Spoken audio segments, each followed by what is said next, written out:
ঋণ জীবন জীবিকার সাথে সম্পর্কিত, এটি মানবাধিকার বললেন ডক্টর ইউনূস। জলবায়ু সম্মেলনে বক্তব্য রাখবেন আজ।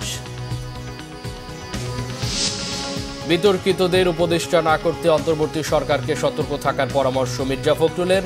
দ্রব্যমূল্যের দিকে নজর দেওয়ার তাগিদ। দেখছিলেন ক্রাউন সিমেন্ট সংবাদ শিরোনাম, এবার বিস্তারিত। প্রধান উপদেষ্টা ডক্টর মোহাম্মদ ইউনূস বলেছেন, ঋণ একটি মানবাধিকার, এটি মানুষের জীবন জীবিকার সাথে সম্পর্কিত। মঙ্গলবার আজারবাইজানের বাকুতে জলবায়ু সম্মেলনের সাইডলাইনে প্রান্তিক পর্যায়ে কৃষকদের আর্থিক সহায়তা সংক্রান্ত এক সংলাপে প্রধান উপদেষ্টা ডক্টর মোহাম্মদ ইউনূস এই কথা বলেন। তিনি বলেন, একজন কৃষকও উদ্যোক্তা হতে পারেন যদি তিনি ঋণ সুবিধা পান। অতিরিক্ত পররাষ্ট্র সচিব রিয়াজ হামিদুল্লাহ অনুষ্ঠানটি পরিচালনা করেন। প্রধান উপদেষ্টা বলেন, এখনই সময় সারা বিশ্বের প্রান্তিক কৃষকদের সহায়তা করা। বাংলাদেশ এবং নেদারল্যান্ডস যৌথভাবে এই সেমিনারের আয়োজন করে। আরেক সেমিনারে প্রধান উপদেষ্টা ডক্টর মোহাম্মদ ইউনূস বলেন, সবুজ শিল্প বিকাশের জন্য পর্যাপ্ত আর্থিক ও প্রযুক্তিগত সহায়তার প্রয়োজন। এদিকে জলবায়ু সম্মেলনে আজ ভাষণ দেবেন তিনি।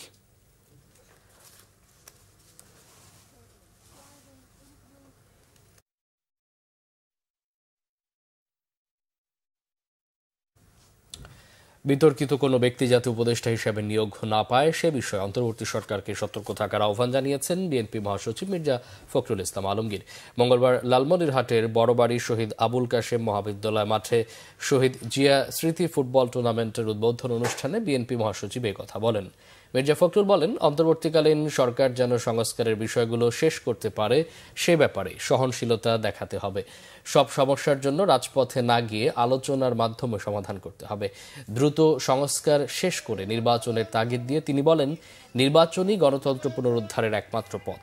অন্যান্য সরকারগুলোর দিকে না তাকিয়ে নিজেদের মতো করে দেশ পরিচালনা করে সংস্কারের পরামর্শ দেন মির্জা ফখরুল। তিনি বলেন, সব জিনিসপত্রের দাম আকাশ ছোঁয়া, সেদিকে নজর দিতে হবে। সরকার যে কাজ করছে সেটা মানুষকে বোঝার জন্য তাকে সামনে আসতে হবে এবং সেগুলোকে যেন মানুষ ফিল করে যে সরকার কাজ করছে। দ্বিতীয়ত হচ্ছে যে এমন কিছু করা সঠিক হবে না যেটাতে নতুন করে একটা বড় রকমের বিতর্ক সৃষ্টি হয়। আমরা আশা করব যে অন্তর্বর্তীকালীন সরকার অতি দ্রুত তারা সংস্কার কাজগুলো শেষ করে তারা একটা সকলের কাছে গ্রহণযোগ্য একটি নির্বাচনের ব্যবস্থা করবেন। কারণ নির্বাচন হচ্ছে গেটওয়ে টু ডেমোক্রেসি। যে সমস্ত সংকট আজকে আমরা মোকাবেলা করছি, যে চ্যালেঞ্জগুলো মোকাবেলা করছি, এর অনেকাংশই থাকবে না যদি একটা নির্বাচিত সরকার গঠন করতে পারি, আমরা পার্লামেন্ট নির্বাচনের মাধ্যমে আমরা নিয়ে আসতে পারি। ঢালাও আর গায়েবী মামলায় সরকার বিব্রত বলে জানিয়েছেন আইন উপদেষ্টা ডক্টর আসিফ নজরুল। মঙ্গলবার বিচার প্রশাসন প্রশিক্ষণ ইনস্টিটিউটে বিচার বিভাগ সংস্কার কমিশনের সঙ্গে বৈঠক শেষে তিনি এই মন্তব্য করেন। আসিফ নজরুল বলেন, 5 আগস্টের পর থেকে এখনও বিভিন্ন রাজনৈতিক দল ঢালাওভাবে গায়েবী মামলা দায়ের করে আসছে।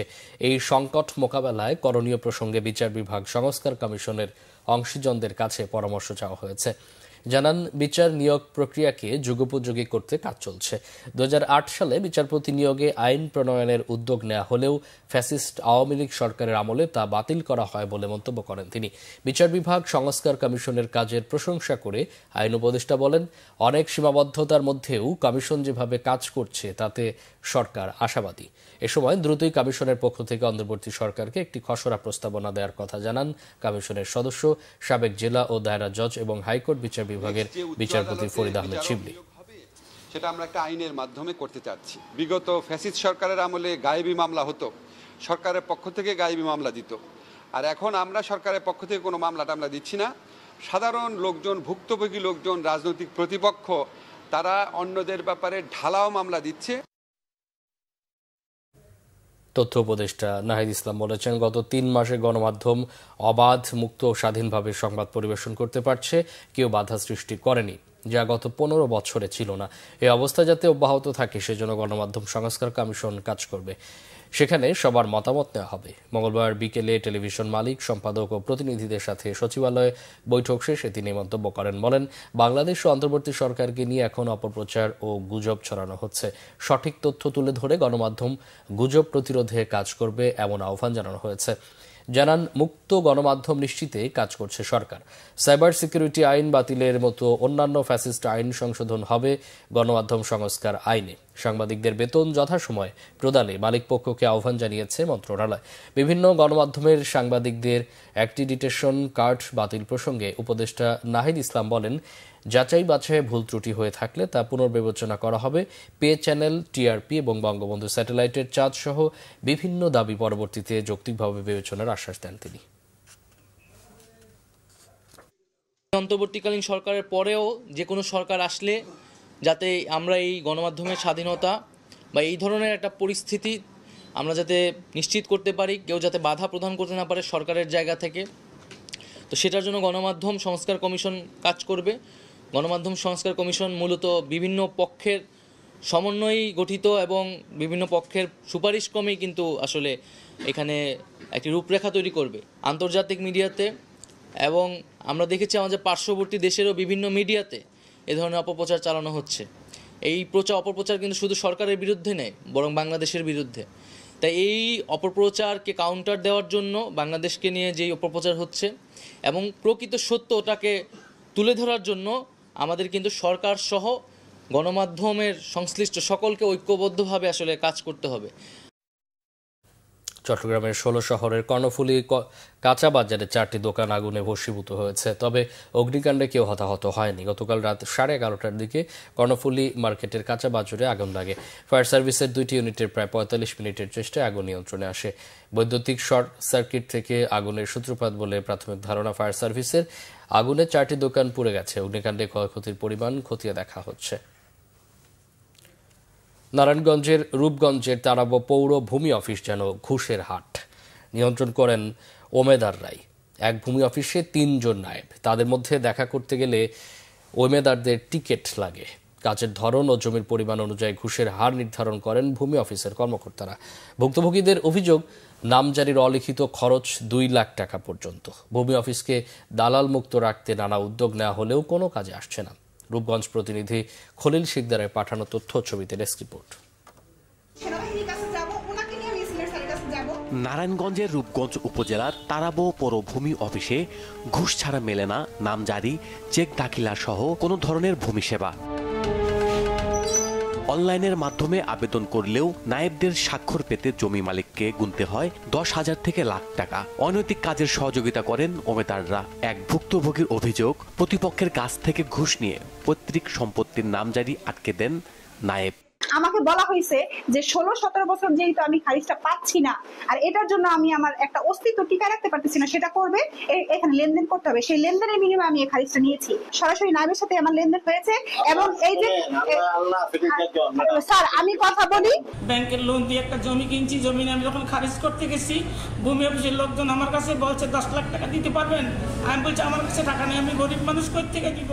তারপরে আমার কাছে 7 লাখ টাকা আছে, আমি দিতে পারিনি। এরপর থেকে আমার সাথে উল্টাপাল্টা শুরু করে দিচ্ছে। উল্টাপাল্টা করার পরে জমির খারিজ কাটতে দিছে আমার।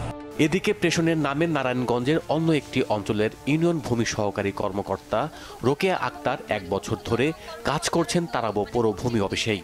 যদিও এখানে গত 2 বছর যাবৎ আরেকজন সহকারী নায়েব বিপুল চন্দ্র একই পদে বহাল রয়েছেন। অভিযোগ রয়েছে তাদের অধীনে আলী, হারুন, লিটন ও হেলাল নামের 4 ওমেদারদের মাধ্যমে ঘুষ লেনদেনের। তবে অভিযোগ অস্বীকার করেছেন ভূমি অফিসের কর্মকর্তারা। তো ডকুমেন্টস লাগবে আপনাকে, তো মানে আমার ডকুমেন্টসটা আপনাকে আমি মোবাইলে প্রজ্ঞাপনটা দেখাবো। আমরা নারায়ণগঞ্জে টোটাল 8 জন হচ্ছে আমরা নিয়োগ পেয়ে আসছি। তো স্যার ডিসি স্যার নিজ দায়িত্বে যে যাকে যেখানে পাঠানো প্রয়োজন মনে করছে ওখানে পাঠাইছে। এই সংক্রান্ত তথ্য আরো ভালোভাবে ডিসি স্যার দিতে পারবে। আমরা পাবলিকে হয়রানি করতে খুব কম চেষ্টা করি যে হয়রানি যেন না হয়। আমরা পাবলিক আসলে আমরা সাথে সাথে তার কাজটা করে দেওয়ার চেষ্টা করি। ভূমি অফিসে দালাল প্রতিরোধে কঠোর ব্যবস্থা ও ঘুষ নেয়ার প্রমাণ পেলে ব্যবস্থা নেয়ার আশ্বাস দিয়েছেন রূপগঞ্জ উপজেলার সহকারী কমিশনার। যদি আমার অধীনস্থ কিংবা আমার কোনো উপসহকারী, আমার কোনো ভূমি সহকারী কর্মকর্তা যদি হচ্ছে এরকম তাদের কোনো বিষয়ে কোনো রকম অভিযোগ থাকে, তাহলে যদি আমার কাছে যদি হচ্ছে সেটা জানায়, তাহলে খুব তড়িৎ গতিতে সেটা আমি অ্যাড্রেস করবো ইনশাআল্লাহ। ভূমি অফিসে স্বচ্ছতা ও জবাবদিহিতার আবেদন জানিয়েছেন স্থানীয়রা। Bangla vision news desk. এই ছিল এখনকার মতো। পরে সংবাদ বেলা 11টায় দেখার আমন্ত্রণ রইল। এছাড়া বাংলা ভিশন সংবাদ ও সংবাদ সংশ্লিষ্ট অনুষ্ঠান দেখতে ভিজিট করুন www.bvnews24.com ও facebook.com/banglavision এবং সাবস্ক্রাইব করুন youtube.com/banglavision। এতক্ষণ সাথে থাকায় অসংখ্য ধন্যবাদ।